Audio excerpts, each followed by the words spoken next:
All right, Physics 1 students, we are going to be going through today the motion review pages. Those are pages 22 and 23 in the back of your course pack.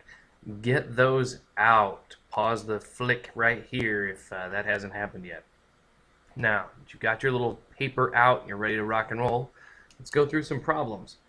Important things to keep in mind, I want to see your work on these. That way if your calculator tells you a lie, I can still tell if you know what's going on or not. Because tomorrow you're going to take a test over this. Step 1, calculate the following. I'm looking for speed. As a car covers 535 meters, the M tells me it's a distance in 30 seconds. That S tells me I'm dealing with time. Really important thing to get in your brain today. The unit tells you what measurement you're working with. Now that I know I need speed, distance, and time, I can use my speed formula to solve the problem. Speed is distance over time. 535 meters divided by 30 seconds. If you have your handy dandy calculator, boom, here we go. 535 divided by 30 equals 17.8. Now I need to put a unit on there. And for a unit on there, I'm going to put meters per second, because that's what I have in my problem, meters per second. That also makes sense, since I'm looking for speed. A unit of meters per second is perfectly acceptable. Question B. I'm looking for a distance this time, covered by a jet moving at 821 meters per second. Meters per second, I know that's a speed. At 12 seconds, that's a time. Right? I don't have anything special in my head about jets and beyond just what's on the paper that tells me that info. So I'm going to use my speed, time, and distance formula rearranged for distance. I'll give you this on the test tomorrow. Distance is speed times time. So, plugging in my numbers, 821 meters per second, that's my speed. My time is 12 seconds. Notice when we multiply those, the seconds will cancel, and I'll be left with meters.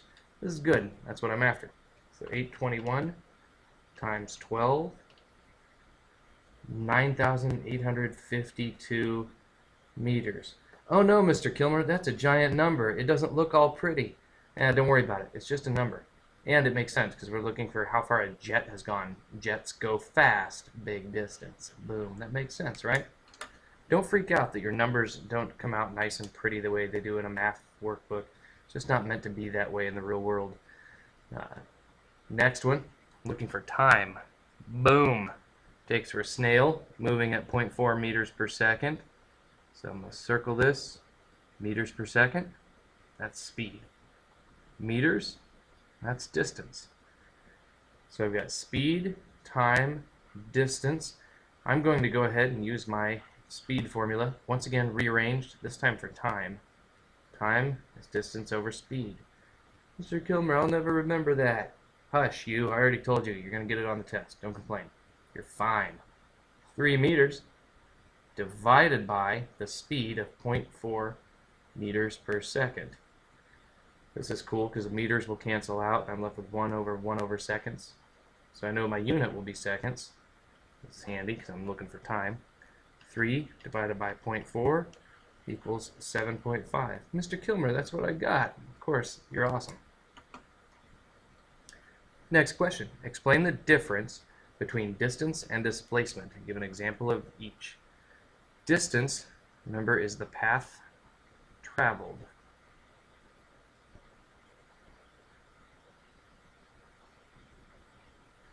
Displacement is a straight line length from point to point.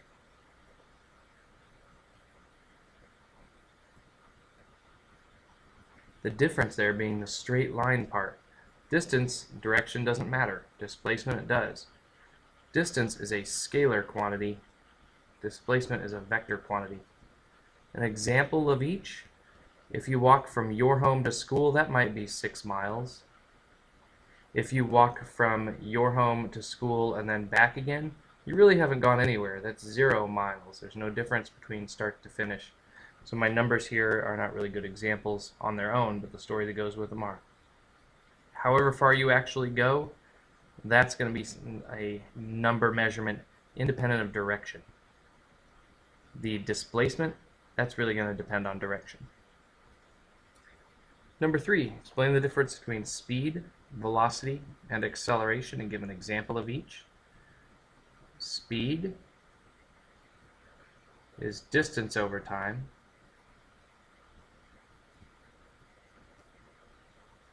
And your car speedometer,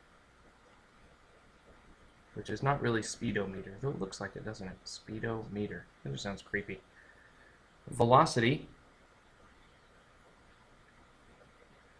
is displacement over time.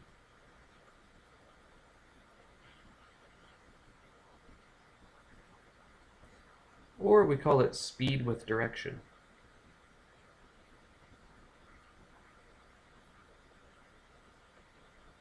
Speed with direction. So I could say 50 miles per hour north. That's an example of a velocity. Acceleration is a change in velocity over time. So something like 50 meters per second, or 50 meters per second squared. Another way to change acceleration, remember, is to change direction, like we're turning a corner. That causes acceleration. What is a vector quantity? And what terms from this unit are vectors? Vectors are any measurement that has a size and a direction. What terms from this unit are vectors? Velocity is, acceleration, displacement,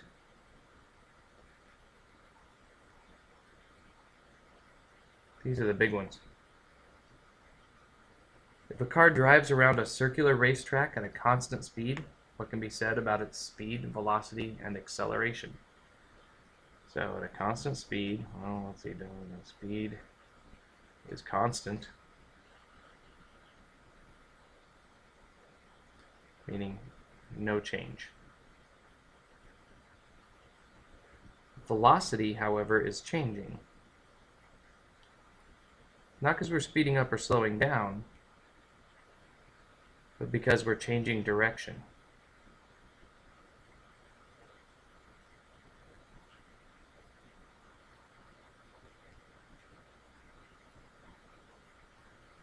Acceleration, it has a constant acceleration. Again, not because we are speeding up or slowing down, but because we are constantly turning